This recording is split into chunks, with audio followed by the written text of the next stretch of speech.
Let's welcome now Craig Lipaj. He's worked for nearly 40 years as an insurance agent, and he's still awaiting relief from Hurricane Ian. Craig, thank you so much for joining us. Thank you, Kelly. So when we say you're still awaiting relief from Hurricane Ian, it's been almost a year.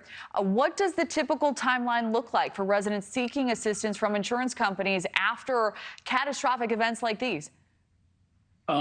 In Florida, it's probably at least a year for a lot of people, at least 50%. I've got myself waiting on my roof still, and some of my neighbors are complete and others are still waiting. So, I mean, a 1 to 2 year time frame for a lot of people is probably, unfortunately, the norm.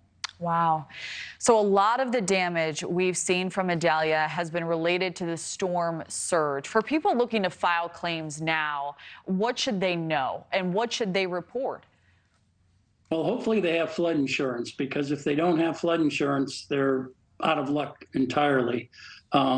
If they do, I mean, and this storm looks like it is going to be a lot of more water damage than Ian, which was a lot of wind and water, of course, down in the Fort Myers area. But the water is really bad, and if they don't have flood insurance, their regular homeowners insurance isn't going to do anything. So they'll be totally on their own. And if it's the flood policy, that is a federal program. So hopefully the federal government would be on top of that and get those people taken care of sooner than later.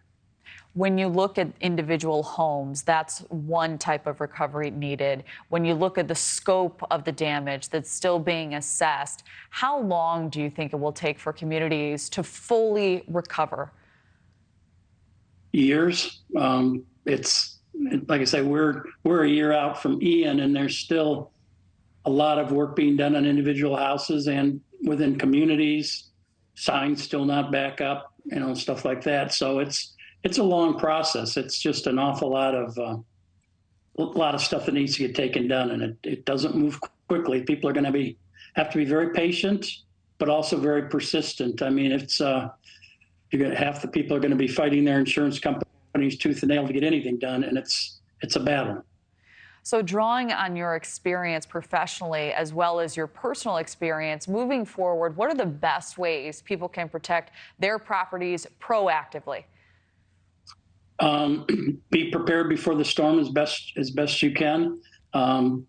Pictures of everything, interior, exterior, photos would be very handy, and then just be ready to like I say, go to work. It's not an easy process. There's thousands of people that still are working to get their Ian claims finalized and taken care of, and it's not an easy deal down here. And I mean, it's going to take people a lot of time and effort to get it done, and it's the storm after the storm. Is all I can say. Yeah, certainly.